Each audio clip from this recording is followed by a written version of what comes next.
Hello. Here we are, another episode of Between Two Teachers, and I am Consuelo Lara, I'm Madeline Kronenberg. and we want to share with you an event that happened today called the State of Our Schools Breakfast.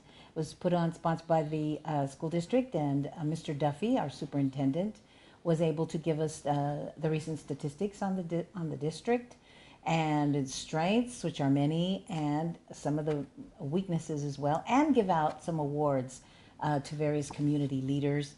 And it was very enjoyable. It was a wonderful event. I especially enjoyed Tony Thurman. I love to hear him talk.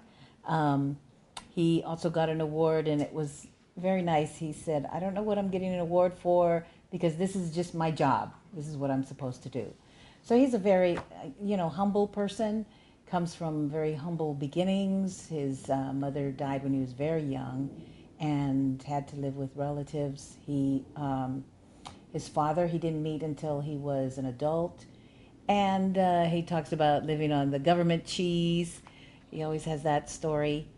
And just has been this public leader, servant leader for so long in our community, for our students, for our children.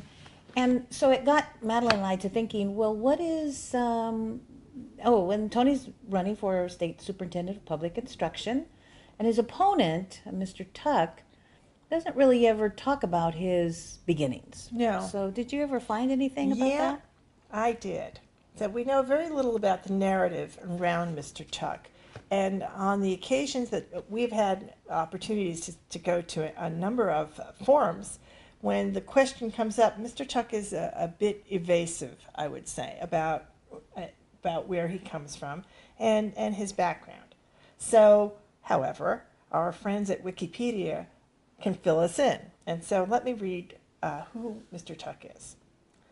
Marshall Tuck is the former CEO of Antonio Villagaros's controversial Partnership for Los Angeles Schools. Former president, he's also former president of a charter school chain, Green Dot Public Schools. And of course, he is now a candidate for state superintendent of schools. He lives in LA with his wife and their son. So his background is he's 45. He was born in Burlingame. He went to UCLA, and then he went to Harvard.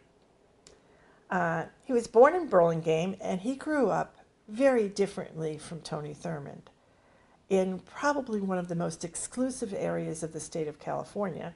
I'm adding that, that's not in here, in Hillsborough. And actually, Hillsborough is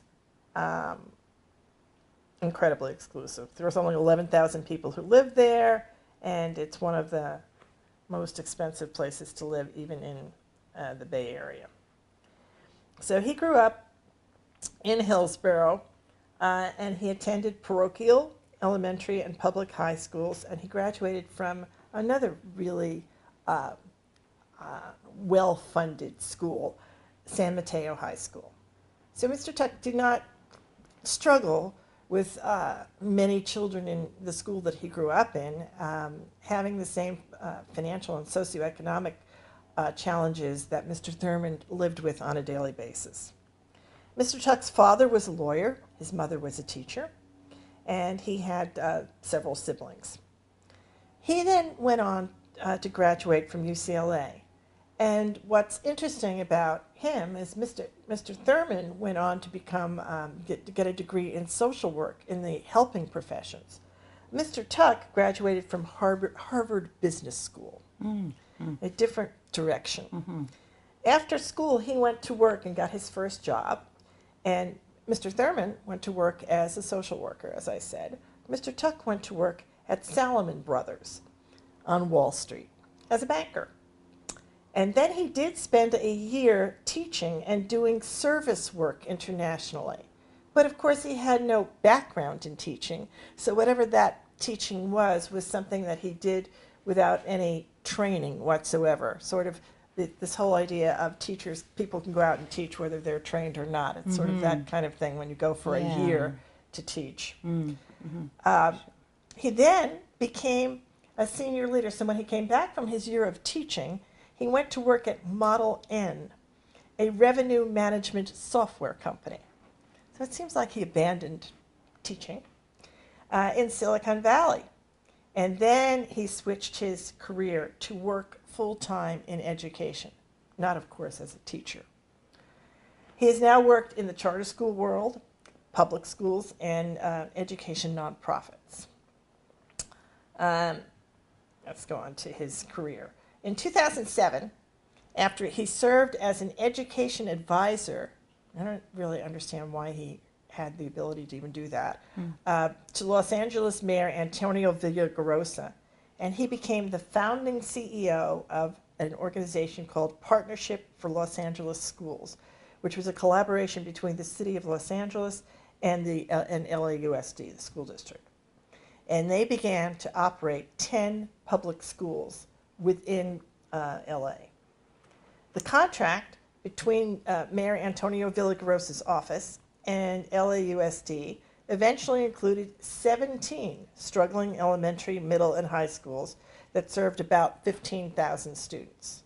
Now remember, Mr. Thurmond, at the same time, was serving first on the Richmond City Council, and then became elected to serve in our low-income, diverse community of West Contra Costa, came onto our school board, and then again ran for public service to serve the entire Assembly District 15.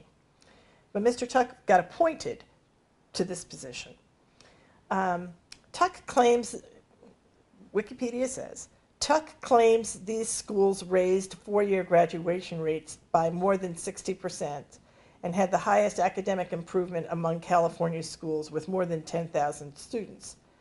He boasted the Parent College, a parent engagement program also. A recent report by a third-party research institute included them as a new type of governance model. So what that is having a collaboration as for public education that is being used as an alternative to charter schools in communities that are resistant to charter school laws. He continues on their board of directors. But this is interesting. The Partnership for Los Angeles Schools faced controversy during Mr. Tuck's tenure. Teachers at 8 of the 10 schools gave Tuck landslide votes of no confidence after his first year. Wow. Parents at Ritter Elementary School, together with the Mexican American Legal Defense and Education Fund, filed a complaint in 2009 after he cut the dual immersion language program. After 3 years of his leadership, the LA Times reported that while academic performance had improved at the partnership schools, the improvements were greater at the LAUSD schools with similar demographics. Wow, that's really significant. That is very significant. So Mr. Tuck can make no claim that he has any background in raising test scores for children who are under his care. Prior to that, he served as president of the charter management organization Green Dot Public Schools, where he helped to create 10 new public charter high schools in some of Los Angeles' poorest neighborhood. And they have gone on to be recognized. He is also a board member of the nonprofit Parent Revolution, an organization with the mission to ensure families, especially those from historically underserved communities, help use their power to secure an excellent public education. And he was an educator in residence with the New Teacher Center in working with school districts to help develop and retain effective teachers. But it doesn't appear that he ever really went to school to learn anything about education. No training. No training. No training in that. No classroom experience. And no experience other than as a businessman, or Harvard Business School educated business banker, to come in and take over our schools. That's the reason we wanted to read this to you, is so that people do understand who he is. The rest of this said, while the role of state superintendent is nonpartisan, Tuck is a Democrat. at the California State Democratic Party convention in 2018. He was roundly booed during his speech. He received 5% of the votes of delegates, while his opponent, Tony Thurmond, got 89%, and 6% were voted no endorsement. That's important. And it goes on to talk about contributions. He's received many contributions from the charter industry. And the real issue around the charter industry is that as the law stands right now, and he has made no statement saying that he would oppose this, charters, the proliferation of charters in urban school districts will bankrupt those districts. We know it. Absolutely. Yeah, we see it. It is the biggest threat when you look at any kind of analysis around strengths and weaknesses and opportunities. The biggest threat to urban education in the state of California is the proliferation of charters that take resources away from the children in the district schools. So it would be a very dangerous thing to have him as the California Superintendent of Public Instruction. It would really be dangerous to our public school and system. I think so. And I wish that he would be more forthright in sharing his background, as Mr. Thurmond is in sharing his background. Absolutely. Absolutely. Well, we hope this has been enlightening, and that's what we're here for. And any last words here? Mr. Thurmond didn't know we did this. This is on our own. Yes, this is totally our... Between two teachers. Between two teachers. Thank you. See you next week. Okay, bye-bye. All right, so he just